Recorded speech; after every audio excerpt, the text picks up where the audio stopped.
The metallic clink of the key twisting in the lock grated on me in a way it never had before. Amelia's laughter followed, a light, almost musical sound that clashed painfully with the storm tightening in my chest. It had been a brutal 6 months. Half a year of small changes. Working late, whispers behind closed doors, excuses wrapped in affection. 6 months of my heart splintering, slow and sure, until I barely recognized myself. She froze in the doorway. The laugh died, cut off like a bird caught mid-song.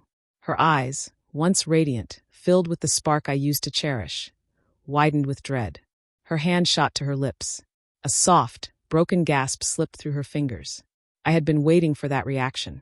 I had sculpted this moment with careful precision, each piece laid out like an exhibit in a gallery of betrayal. The bed was arranged like a crime scene curated for maximum impact. There were texts and emails. Oh yes, printed and displayed in polished frames like twisted trophies. But that wasn't all. There was her silk scarf, the one she claimed vanished on a trip. I found it crumpled in the glove box of Cameron's car. Cameron, the man she labeled as just a co-worker. I also had the receipt from a cozy weekend retreat.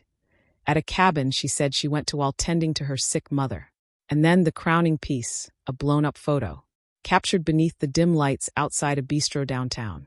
Caught mid-embrace, their faces blurred, but their closeness unmistakable. A snapshot of betrayal that struck like a blade. Amelia staggered back, her face ashen. John, I can explain. Explain what? I asked, my voice oddly steady, even as fury clawed inside me. Explain how you kissed me each morning with a lie still on your lips? Or how you dismantled what we had, lie by poison lie? She opened her mouth, but words abandoned her. She looked caged, hunted, scanning the room for an escape that wasn't there. This was it. The moment I had imagined for weeks. The shift. The reversal. Where the unfaithful became the exposed. Where is he, Amelia? My voice dropped an octave, the mask of calm slipping. Where's Cameron? Her tears finally came. He's at work. I chuckled, bitter and sharp. Work? Interesting. Because I just spoke to his wife. He called in sick today. Her face paled even more. Cameron's wife. She hadn't known. I hadn't planned on including her. But once I learned he was married too, it was too perfect to pass up. Let them share in the fallout. I grabbed my phone, dialing smoothly. Cameron, I said when he picked up, my voice cold. You need to come home. Now. There's something you really need to see. The next hour passed in a haze of intensity. Cameron arrived first, striding in with smug confidence. That evaporated the second he saw the damning display on the bed. Amelia stood beside it, looking like a ghost. Then came Cameron's wife, face tight, eyes wild. What followed was chaos. Shouting, weeping, accusations tearing through the room like shrapnel. The web of lies they spun collapsed, burying them both. It wasn't graceful, but it was just. They needed to feel it, to taste the ruin they'd created. When it all ended, the room was silent. The kind of silence that suffocates. Amelia looked at me, eyes brimming. John, please. But the man she remembered, the one who once would have forgiven anything, was gone. Chipped away until only ash remained. It's over, Amelia, I said flatly. Pack your things. The divorce was brutal. Lawyers. Depositions.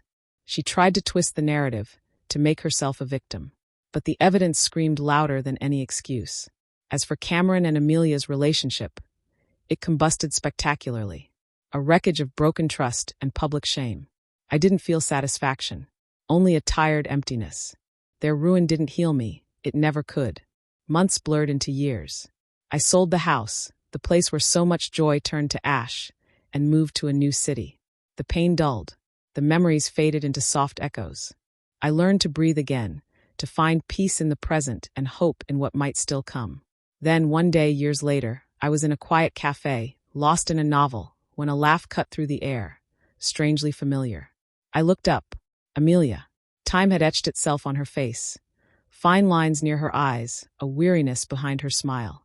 Our eyes met. For a second, we were transported. To that room, to that bed, to the truth. She looked away, shame flickering in her expression. I closed my book and smiled, faint but real. No more anger. Just peace. I had made it through. I had rebuilt from rubble. And that was the sweetest justice of all. I stepped out into the sun, leaving Amelia and every ghost of our past behind me. Finally free.